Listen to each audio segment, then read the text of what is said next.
right, no pictures, no interviews, no, none of that. I am Evo Terra, and this is the Books and Beer Hangout. Do you people see what I have to deal with on this show? Do you really feel my pain? Well, either way, welcome to another episode of Books and Beer, your exceptionally erratic exploration of the world of indie publishing. My name is Jeff Moriarty with ePublish Unum, and tonight we are talking about National Novel Writing Month, aka NaNoWriMo, and how to handle NaNoWriMo like a pro. So, Evo, what do you, fix your hair, Yeah, get purdy. That's right. I am enjoying a Super Monk Belgian IPA by the fine folks of Santam Brewery right here in Phoenix, Arizona. Nice. Well, I have cracked my first Dogfish Head pumpkin of the season. Yeah. Whereas once upon a time that used to be the flagship pumpkin beer. Now there are 4,972 of the buggers. And it's good, but I'm not sure it's the best anymore. They have to raise their game, I think. Yep. Lots of pumpkins, lots of seasonals. Glad that we are both decided to go seasonal today and not the boring everyday stuff. Yes. Okay. So NaNoWriMo, a topic that I know whips you into a frenzy of joy. So I promised not to bash NaNoWriMo. I'm really good at that, but I'm going to try really hard and not do that. Because reality is, look, Nano is fine. If whatever it takes to convince you that you can write a book too, you can. Jeff, you want to explain Nano for the folks at home who may go, Barr? Yeah, so NaNoWriMo is, for the month of November, you write a novel, 50,000 words. It's 50 or 70? 50. 50 in 1 month. And they specifically picked November because it has obstacles like Thanksgiving and prepping for the holidays in there. But mom's birthday. Yes, and your mom's birthday. The point being, if you can get up and write, I think it works out to about 1,800 words every single day, by the end of the month you will not only have a rough draft of a novel, but you'll have a brand new set of habits. You will now be in the mode of writing every day, which is essential if you really want to be an author. So that's what it is on paper, so to speak. The problem, I think, with it, and where you and I both have issues, and what we're doing this particular episode to address, are that a lot of people take that on November 31st and go, yay, my book is done, and they copy it over into Amazon.com and they hit publish. And what they've done is floated a small turd out to sea. And it's usually met with about the enthusiasm of the aforementioned metaphor. Yes, and that exactly is right. So what we want to do today, rather than bash on Nano, because, as Jeff said, anything that gets your butt in chair and shows you that, if I sit down for 2 hours a day, every day, for the next 30 days, I will have 50,000 words cranked out.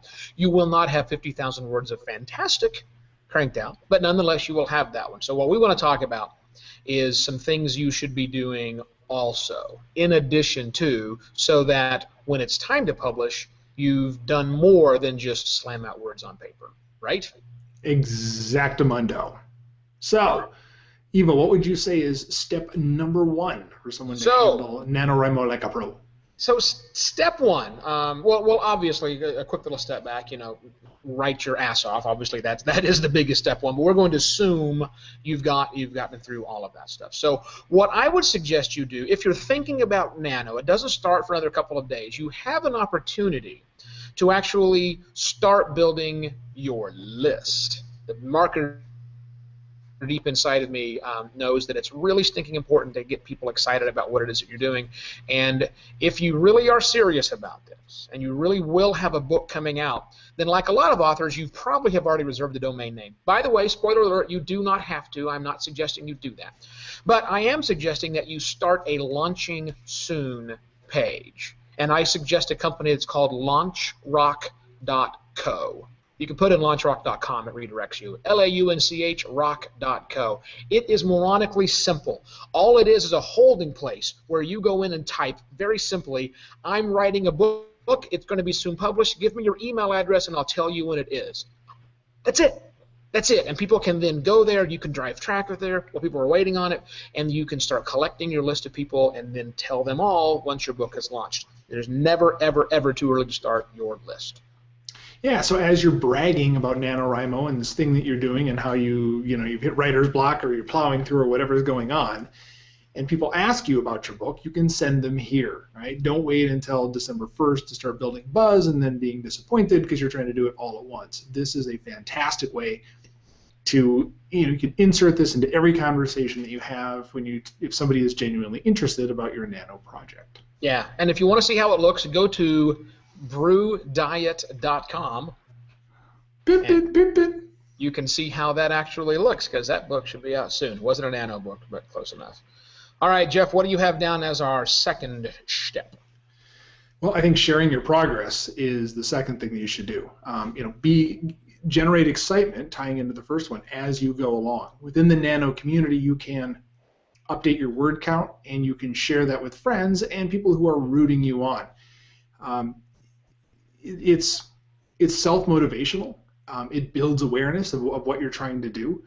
It connects everything together, and a lot of people either go heads down and just write in a tiny little corner, or they post everything and blather like crazy and bore everyone. Split the difference and share the progress and save the content for when it's really refined later on.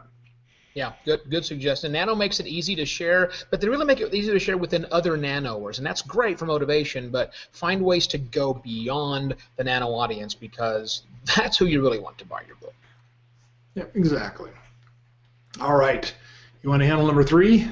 Number 3, editors. Oh my God, editors. Oh my God, editors. It is, in my opinion, also a great time for you to start thinking about who it is you want to edit your book. Because if you're serious and you want to publish this, you must have an editor. You can't do it yourself. You probably need more than one.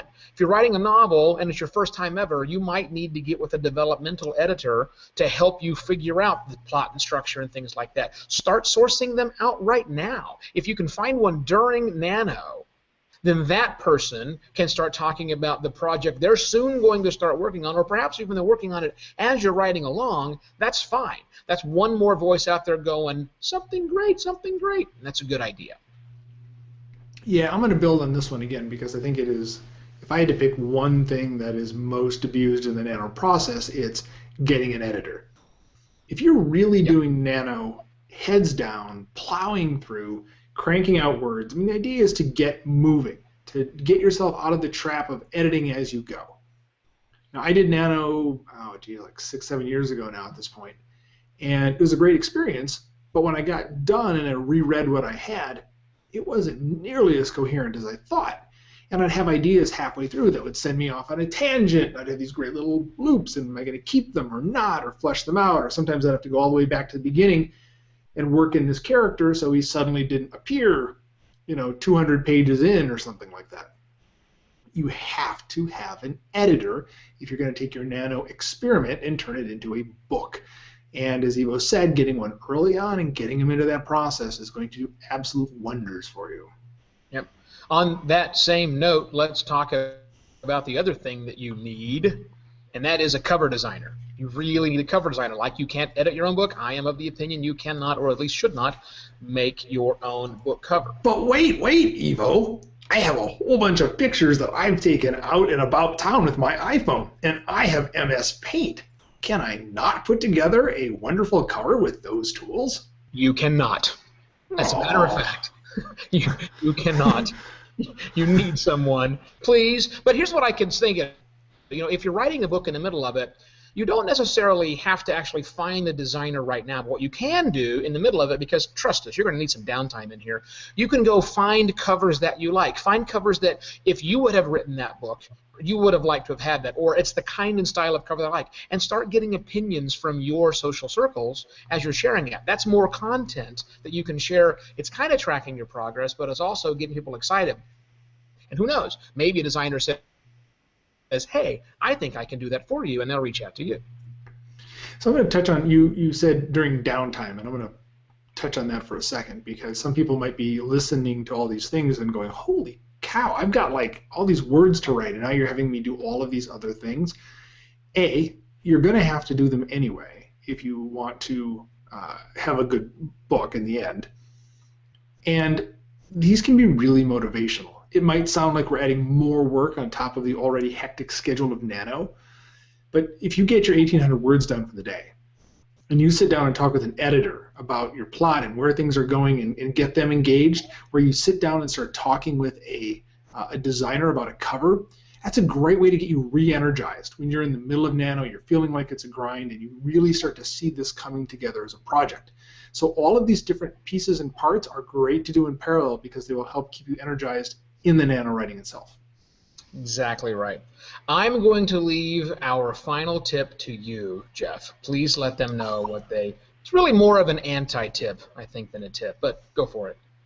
Yeah, so 2 parts to this one. First, set a schedule. I mean, don't just think that when you roll off on December 1st, you're going to have everything done. Plan. How long is it going to take you to get an editor and having the editing cycle in there and getting a cover designed and all of these different things along the way? Going to take time. Plan a schedule so you don't either feel rushed or you feel like you're lagging.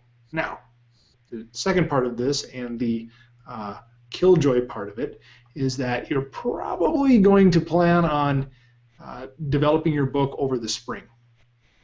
Yeah, not December 1st, not over Christmas, not after the new year. You're going to be doing this bad boy into the spring. Upside is you're going to do it right. You're going to have a greatly edited book. You're going to have a wonderful cover on it. You're going to take the time to get it to a few beta readers maybe and get some feedback on it. And by the time it hits the bookstore, it'll be a solid, solid piece of work. Yeah, because if you ask any successfully published author, they will tell you that writing is rewriting.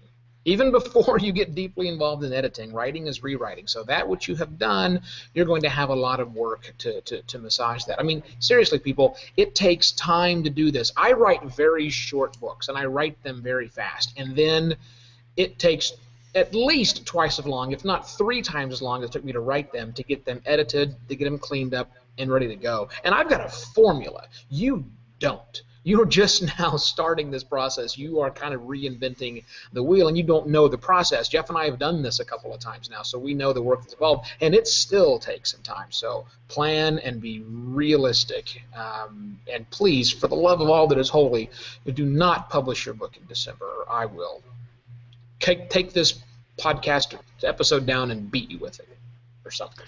Yeah, I mean, every December we find someone who publishes a Nano book on December 1st, and we laugh at them. Yeah, it's going to suck.